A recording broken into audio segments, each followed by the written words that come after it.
morning, friends. Today we are going to we are going to see about the intersections between Maya, Matrix, and Metaverse. Excuse me. So I start this journey by starting a verse from Gita. Nasato vidyate bhavo, na bhavo vidyate sataha, ubhayorapi drishtontaha, stvaneyo tattva darsavihi. This is Sloka 16 from chapter 2 of Gita.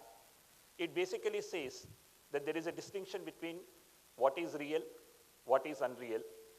A transient phenomena that doesn't last long is considered as unreal, whereas real is basically what eternally endures and what is permanent. And Gita says we normally don't understand this distinction primarily because we are under the influence of Maya. Maya, or illusion, is basically the creation of God, and we can't come out of Maya because we are under the chain of the senses of ordinary human beings. Gita helps us in terms of overcoming Maya and also to pursue the truth in a scientific manner. The truth about reality and its creator, the truth about humans and their inability to perceive the reality, and the truth about the values that are required to lead a meaningful life. Gita helps us to overcome this Maya and pursue truth by giving us certain concepts like Brahman, Atman, Dharma, Karma, and Jnana. But all these concepts are so abstract that Gita largely remains as a complex philosophical discourse or a simple management cookbook with little practical or scientific relevance or testable hypothesis. The philosophy of the Gita is beautifully summarized in the movie Matrix. Matrix was released in 1999, and it is considered as one of the best scientific fiction movies of all the times. It has a mind-bending concept, brilliant action sequences, and a mesmerizing sense of style. In the movie Matrix, Neo, the protagonist, has this nagging feel about the world around him. He knows something is wrong, but he can't say what exactly was that. That was until he meets Morpheus, who generally gives him a red pill. And after taking the red pill, Neo was able to understand that the world around him is actually not real, but is a simulation that is created by the machines, and he is living in that simulation all along. The journey of Neo is beautifully summarized in a soundtrack that is composed for the sequel of the movie Matrix, Matrix Revolutions, which was released in 2003. This soundtrack is called as Navaras, and it has got Sanskrit lyrics taken from Brihadaranyaka Upanishad, which typically says, Asatoma Sadgamaya, Tamasoma Jyotirgamaya, Mrityorma Amritangamaya, translated, lead me from the unreal to the real, lead me from the darkness to light, and lead me from death to immortality. That's how Matrix summarizes beautifully the philosophy of Gita by saying that there is nothing called as an absolute truth. People make their own versions of the truth depending upon the information as is available to them. Now, this simulation scenario that is shown in the Matrix is becoming a kind of a philosophical argument by most of the philosophers and the tech geeks like Nick Bostrom, David Chalmers, Rizwan Birk, and Elon Musk, who all now consider simulation argument as a very powerful argument. The argument that we all are living in a simulated universe. Maybe this argument was a philosophical argument few years before, but now, with the technologies such as VR, AR that we are having now, the metaverse as a simulation argument is becoming very prominent and a scientifically possible argument because we are able to create simulated real worlds in no time using metaverse. Metaverse is creating these worlds just by manipulating 2 of the 5 senses that the human beings are bestowed with. Either the optic sense, or the sense of seeing the objects, auditory sense, or the sense of listening to voices. But now, the technology is also undergoing tremendous changes to bring other senses into the immersive experience. Haptics, the sense of touch, olfactory senses, the sense of smell, gustatory senses, the sense of taste.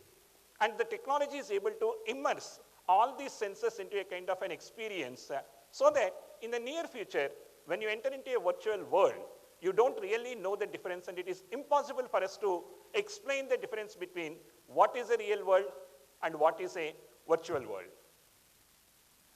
Why am I saying all these things? I have introduced you three concepts: Maya, Matrix, and Metaverse. I wanted to introduce a concept through these three elements. The concept I call as, or rather I learned as, techno-philosophy. Basically, techno-philosophy is using technology as a tool to amplify the learnings under the philosophy. Like when you talk about a red pill in the matrix, you normally don't get a feeling as to what it is except as a kind of a scientific fiction concept. But when you see a VR headset, you typically now understand that red pill actually translates in real life as a kind of a technology by way of a VR headset. And you can really perceive in terms of what exactly is a virtual world. You can get into the virtual world, you can come back, just like Neo has done in Matrix. And the same thing I want to apply in the context of Gita. So just like Neo has taken the red pill, and that red pill can be translated into VR headset, when I started reading Bhagavad Gita, I could not decipher, say, for example, a lot of these slokas because they're all abstract and philosophical. But with Metaverse technology, with the terminology for Metaverse, all these concepts in Gita appear to me much more meaningful, much more profound. And therefore, this interest has led me to pursue this research in a more detailed manner, and I'm enrolling myself for a second doctoral course in terms of exploring the intersections between Matrix and Bhagavad Gita. And this journey has embarked very recently, and trust me, the journey has been so far interesting, intriguing, and also inspiring. I'll tell you a few examples as to how Metaverse and Gita, both of them talk about the same questions and also come out with similar answers, and that's when the charm of using Metaverse for understanding Gita comes from. Let's see the first question. Who created the world? Now, if you're a Metaverse enthusiast, you may say that Metaverse is nothing but a virtual world, and it is nothing but a simulation that is developed by some game developer. And this is exactly what Krishna says in chapter 10 of Bhagavad Gita. Aham atma gudakesa sarvabhuta sayastitaha aham adischa madhyantya bhutanam antayevacha. I am the one who has created this. I am at the beginning of the creation, I am in the middle of the creation, and I am at the end of the creation. So if I have to translate Gita for a Metaverse enthusiast or a technology familiarist, what I will say is basically the real world which we experience is nothing but Leela of Krishna. In the same way, the virtual world is nothing but a simulation of a game developer. And here it is very interesting to see how Krishna addresses Arjuna as Guda Kesa. Guda is basically sleep. Kesa is someone who has overcome. Guda Kesa is basically saying Arjuna, one who has conquered sleep, or one who has come out of ignorance. So this perception of the entire real world as Leela of Krishna comes to those people who have conquered their ignorance or come out of the sleep, is basically the essence, which is what exactly, if you see in the Metaverse terms, we'll also understand. We will be in a position to know that we are in a virtual world when you come out of the virtual world and see the person who is actually experiencing this. Now let's get into the second question. What is this world actually made of? If I go to a game developer, or if I go to a virtual world experiencer, he may say that this entire virtual world is basically nothing but a simulation. And simulation requires grand computing process. And this computing process, if at all, for example, assume that it is run by a standard digital computer, it involves processing of bits.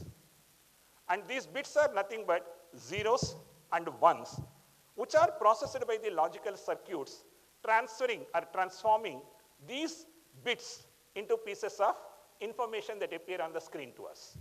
And that is exactly virtual world can be explained, which is what David Chalmers does in his book, Reality Plus. Basically, he says virtual world is nothing but it from bit hypothesis. It is basically what you see on the screen is coming from the bit, which is the IT computing process that is happening underneath. And mind you, this is exactly what Gita and Krishna also typically say. Bijam mam sarva bhutanam vidhi partha sanatanam buddhimatamasmi tejasvinam aham. So Arjuna basically tried to understand that this entire world, the real world, is powered by me. I am the intellect among the intelligent beings, and I am the splendor among the glorious. So basically he is saying that if you are having some kind of an individual consciousness, where is this consciousness coming from? It is coming from the supreme consciousness that is from me. So you are nothing but that. Basically, tat tvam asi. You are that. In the same way, your virtual world is it from bit. And the question number 3, which we want to see, is basically, how does this individual consciousness translate into a kind of an immersive experience to someone? If you want to experience a virtual world, basically you require 3 things. 1, a digital self. We call it as avatar. And you need an interface, basically a headset or a smartphone or a screen. And you need a digital computing process which manages the interactions between this avatar and this interface in the backend. And this is exactly in chapter 3, Gita says, Indriyani paranyahuhu, indriyabhya parammanaha, manasastu parabuddhihi, yo buddhehe, paratastu saha. Basically, Krishna is saying that once you have individual consciousness, it is not sufficient for you to experience the real world. The consciousness has to have some kind of a body or a form to start experiencing this. Above the body is mind, which is going to perceive the signals and is able to experience the emotions and feelings. So above the body is mind. And beyond mind, you need to take actions to discriminate between right and wrong, and that requires intellect. So just like in a VR world, we have avatar, we have an interface, and we have a digital computing process. Gita says, in our physical world, we have body, we have mind, and we have intellect. And let's move on to the question number 4. What are the various modes of interaction between the real world and the individual self who is immersed in that real world? When we see about the virtual reality and the metaverse, we see typically 3 types of individuals. One who is very passionate about the potential of the metaverse, and for him, metaverse energizes like anything. And there will be some people who are not interested in the potential of the metaverse truly, except treating it as a gaming platform. And for them, metaverse is like equally any other gaming platform. Or there are people who are now trying to understand the true potential of the metaverse for the purpose of tranquility, and for them, metaverse offers harmony. So it depends upon the state in which you are going to interact with the metaverse, and this is exactly what Gita also says. Sattva, Raja, Stama, iti gunaha prakriti sambhavaha, nibadnanti mahabaho, dehe, dehinam avyayam. Sattva, Raja, Tama. These are the 3 states of gunas, are the qualities of a human mind in which you start interacting or perceiving the world. And Sattva is basically harmony, Raja is basically action, and Tama is basically inaction. These 3 states of minds will influence the way you are perceiving the real world, like the states that I have mentioned in respect of the virtual world to the people who are experiencing with their virtual headsets. And lastly, if, say, for example, when these states of mind goes to an extreme state, what will happen? We are seeing in metaverse, there are a lot of cases in terms of sexual harassment that are getting reported. There are a lot of hate speech that is coming around. And when these kind of instances are happening in the metaverse and the virtual world, the gaming developers are forced to reset the system and they are supposed to come out with certain community guidelines, or they have to come out with system features, like creating a kind of a virtual boundary about the avatars in terms of talking to each other or touching each other. And this is how the resetting of the the virtual world happens in Metaverse. And we all know this famous sloka from Bhagavad Gita, Yada yada hi dharmasya, glanir bhavati bharata, abhyudhanam adharmasya, tadatmanam srijanyaham, paritranaya sadhunam, vinasaya cha dushkritam, dharma samsthapanardhaya, sambhavami yuge yuge. Whenever there is a kind of a imbalance that accrues in the system, and because of this imbalance, the world goes out of order, I reincarnate myself in order to restore stability into the system. And I will try to protect the righteous, and I will try to punish the wicked, and I will try to restore harmony in the system. Isn't it sounding similar to what a game developer is supposed to do when the system goes out of control, and there are players who are trying to destabilize the system, and there is a need for us to restabilize the system? Somebody has to reset, and this is exactly what Krishna says again in Bhagavad Gita. So to sum up, basically, what Gita says as illusion, Matrix has said as simulation, and Metaverse is saying as virtual world. Gita presents Maya as an abstract concept. Matrix is presenting it as a visual representation in a movie. Metaverse is helping us to experience that virtual representation or the abstract concept in the form of an immersive experience. Maya says there is God behind illusion. Matrix says there is machine behind simulation. And Metaverse says there is a game developer behind the virtual world. Together, Maya, Matrix, and Metaverse talk about the same things, and they will open up enormous possibilities in terms of understanding each other, and especially from a techno-philosophical context. If somebody is really interested in understanding Gita, and if somebody is really interested in understanding Gita in an immersive format, I think Metaverse would be the starting point. They will be able to appreciate the concepts presented in Gita, just like a new field of study, what we call as ludology. Ludology is basically a study of video games for the purpose of understanding philosophy. And in a similar manner, studying virtual worlds, studying how these virtual worlds are made up of, how these virtual worlds are influencing our emotions, influencing our presence, and influencing the non-player characters, influencing the consciousness, is going to be an interesting exercise in itself for the purpose of understanding the philosophical concepts. And Gita is nothing but a collection of all these philosophical concepts. So the change that I was suggesting in this talk, connecting back to the theme of this event, beyond or exploring beyond infinity, is there is an infinity that is already there in Gita. And if we want to understand and explore that infinity and beyond, there is no better place for us to start understanding this philosophical infinity that is there in Gita from the tools and techniques that are available in Metaverse. To sum up, using technology to study Gita will help me put in the category of the curious-minded, and I hope the same experience will also be bestowed upon you when you start exploring virtual worlds and connect this with the real worlds and the creator behind the real worlds, as mentioned in Gita. That's all I have for you for now. Thank you.